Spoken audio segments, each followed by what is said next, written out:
ir īstais brīdis patiesībā turpināt tālāk ar mūsu nākamo iedvesmas stāstu.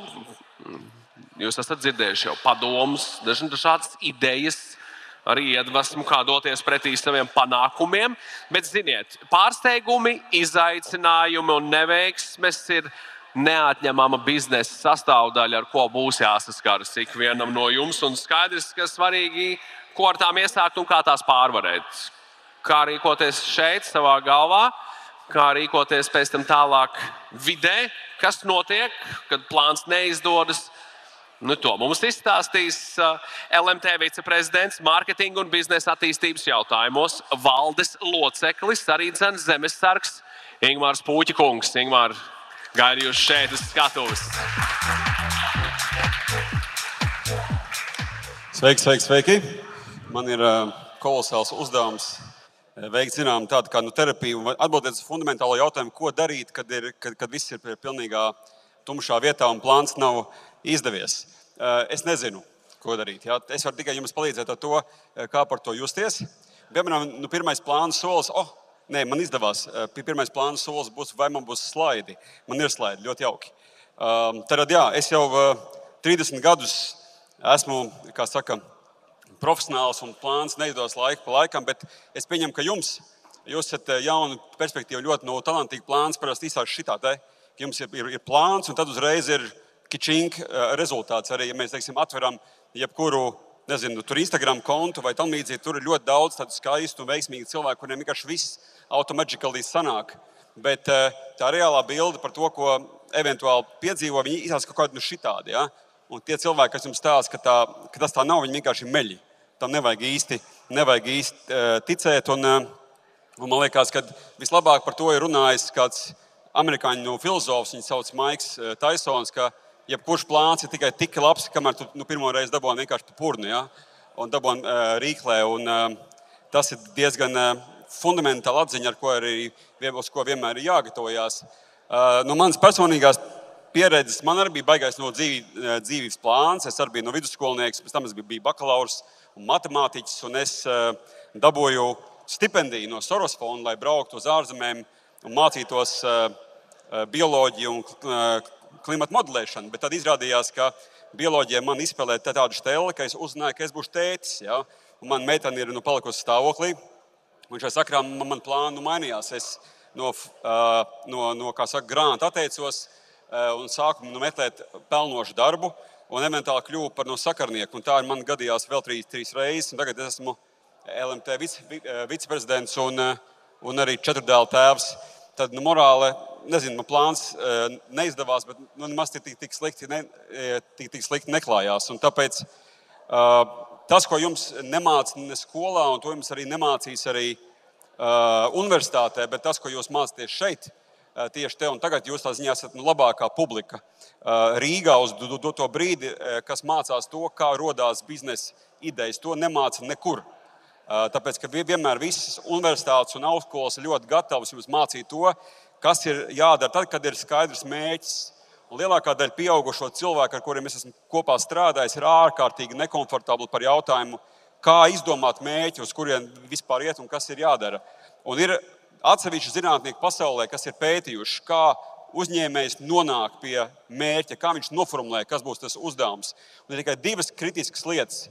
Viena lieta jums ir jāapzinās, kas ir jūsu resursi, un tas būtu jebkas, gan jūsu spējas, gan jūsu nauda, jūsu, draugi. Un šī otra komponente, draugi, kontakti, jūsu networks ir otra kritiskā komponente. Un tas, kas ir pētījumos konstatēts, ka uzņēmēji reālā pasaulē, tad tas, ko viņi dara, viņi visu laiku runā, salīdzina savus resursus ar savu partneru resursiem, kamēr nonāk pie atbildes, kas būs mērķis, kurā brīdī sakās smukā kultūrālā pieredze, ko māca arī augstskolās, kā vadīt biznesu, plānot biznesu, rēķināt naudu, darīt visu to pārējo, bet tur ārā, ja jūs šeit būsiet nodibinājuši labus kontaktus, un šīs iemaņas jūs būsiet diezgan unikāli, jo Latvijas darba tirgū ir ļoti maz pārstāvēt cilvēku, kur spēj izturēt šo periodu, kamēr nav zināms mērķis. Lielās korporācijās nestrādā cilvēki, kuri ir komfortabli ar to, ka viņš nāk uz darbu, viņš nezina, kāds ir mērķis. Tad iemaņas spēt izturēt to depresiju, kamēr tu nezini, kas ir jādara, tieši tas, ko jūs šeit mācāties. Otra lieta ir tas, ka visi māca, ka vajag uzņemties, vajag iziet ārpus komforta zonas un visādas tādas skaistas lietas. Un tā fiška ir tāda, ka tā arī vajag darīt, tas ir nenormāli forši, bet risks arī iestājās. Ja? Man ir daži jauki arī biznesa piemēri, jo ir, protams, arī otrs piemērs. Ir ļoti daudz piemēru, kad cilvēki neuzņemās risku un nenopelna naudu. Un paliek ar maz naudas. Ļoti reti ir tāda schēma, kad ir daudz naudas un maz riska. Bet risks reizēm iestājās. Es savulaik biju atbildīgs par to, lai veco un antīko Latvijas mobilā telefonu zīmolu nomainītu uz jauno. Mēs gan arī apstiprinājām šitādu. Redziet? Būtu daudz stilīgāk tādu krustu, ne? Būtu reāli biedējoši fiška, man liekas. Cits piemērs, ko tu reizēm negaidi, ir kaut kas pilnīgi nevainīgs. Tu uztājies reklāmu ar maziem kaķīšiem, un tad tev pēkšņi ir pilnas sociālajie tīkli ar tādiem tekstiem, ko, teiksim, Veidemanas kundze raksta, kas ir šie idioti, kas spēj kaut ko tādu izdomāt un likt iekšā reklāmā. Cits priekšlikums uzreiz cietumā, bez tiesas, neētiski, zemiski un pretīgi. Tas ir tāds kā šoks, un to pat īsti nevar neko iesākt, tas vienkārši ir jālīdz pārdzīvo.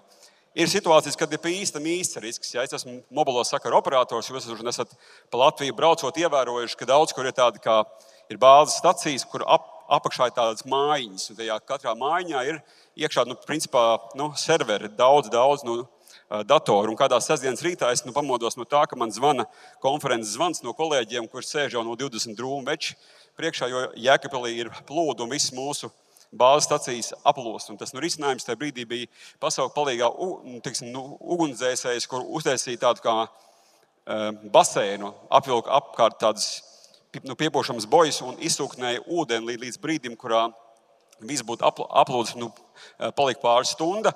Bet risks tāpat iestājās, jo lielākā daļa mēdī to vien gaidīja kaut kādā drāmu, un par spīti tam, ka mēs visu saglabājām, tomēr viņi ļoti gribēja uzrakstīt par to, ka viss ir beidzies slikti un bēdīgi. Bet, runājot, ko ar tādu risku darīt, tad mūsdienās mēs to darām šādi. Ja? Tad mēs esam piemērojušies klimata pārmaiņām un liekam savas bāzes stacijas uz tādām kājiņām. Vēl ir, protams, ka reizēm risks iestājās kaut kur tādā ezotēriskā līmenī. Ja? Tu vispār nekontrolē situāciju. Brīdī, kad mēs sākām gatavoties 5. paudzes 5G tehnoloģiju atnākšanā, visā pasaulē, tā skatā arī no Latvijā, arī ir daudz ezotēriķi. Parādījās cilvēki, kur no visas sirds ticēja, ka 5G ir paredzēts priekš tam, lai jūs visus kontrolētu un lai izceptu jūsu smadzenes. Un mums sāk nāk vēstules par to, ka nokals priedes tādās vietās, kur pat nekas vēl nebija nostādīts. Cilvēki sāk pirkt alumīnija cepurītes. Un šeit atkal mums paveicās. Sākās Covid epidēmija, un mēs vairāk nebijām modē. Tāds kā arī tāds glābiņš. Vai cits piemērs, ka tu tomēr neatkāpies un turpini būvēt 5. paudzes tehnoloģijas, un tas sevi nozīmē, jo 5G nav priekš jums. 5G nav domāts arī priekš manis, kā priekš cilvēka vai priekš mana iPhone. 5G tehnoloģija ir domāta priekš robotiem un mehānismiem. Un, piemēram, mēs sākam eksperimentēt ar bezpilotu transportu, un arī, Keis, pie tevis atbrauc ciemos liels inovāciju investors no Mitsubishi no Japānas. Viņi iesaistīja savā bezpilota transportā, biķernieku trasē. Un tieši tajā reizē, tieši tajā dienā, tieši šī mašīna cieši avārija. Un Mitsubishi partneris mums vairāk nekad arī tā arī nav vairāk piezvanījis. Bet mēs neatkāpāmies. Tā viena tā morāla, ka nevajag arī atkāpties. Un ar ko Latvijas mobilais telefons ir populārs Eiropā, ir tieši tas, ka mēs mazāk muldam, vairāk mēģinām. Ja, lielākie, vecākie, spēcīgākie testi poligoni tam, kas tiek darīts ar modernajām bezvadu un robotehnoloģijām, ir tieši Rīgā. Sākot ar vecāko aizsardzības poligonu, tad Ādažos ir uzbūvēts Eiropas lielākais un vecākais 5G militārais poligons. Mēs šobrīd būvējam poligonu jūrā, un kopā ar Hamburgas un Rīgas brīvos būsim pirmie, kas noklās ar 5G signālu Baltijas jūru un daudz citu. Tā galvenā morāle, galvenā atziņa faktiski ir tā, ka ir ārkārtīgi svarīgi pamēģināt.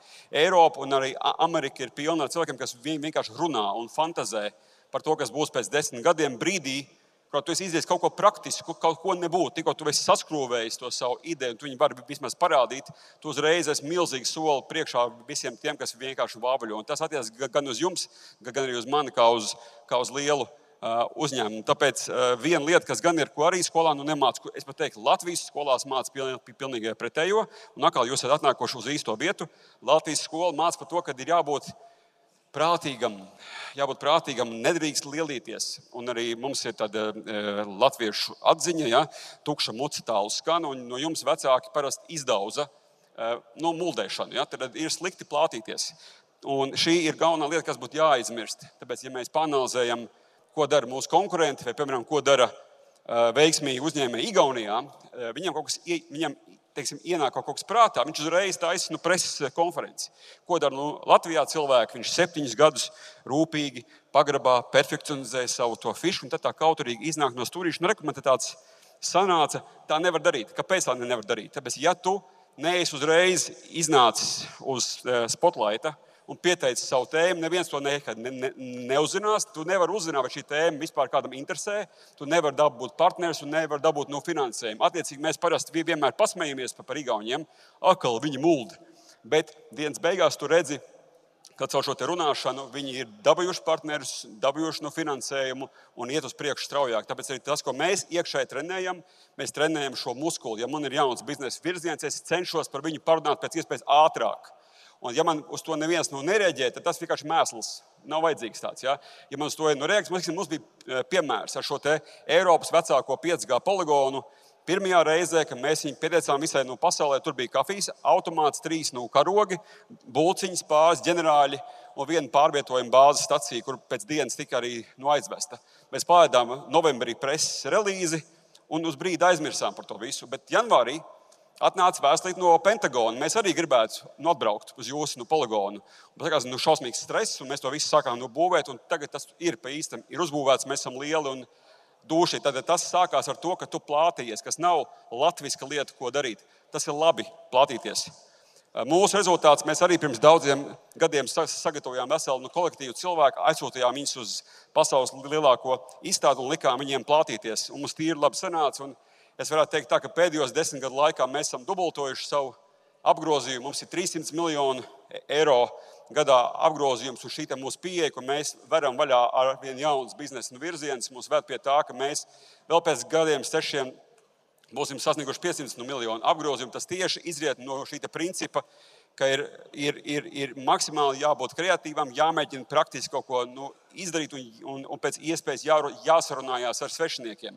Tāpēc nobeigumā, protams, es gribētu uzsvērt pašu galveno domu, ka bieži vien tiek promotēts tāds, ka tur jābūt baigam stipram un agresīvam un viss pārējais. Bioloģija to neapliecina. Bioloģija apliecina, ka izdzīvo nevis tas, kurš ir stiprākais un ar visiem kaujās un kašķējās, bet izdzīvo tas, kurš visvairāk pielāgojās, ko es jums visiem arī no sirds novēlu. Paldies!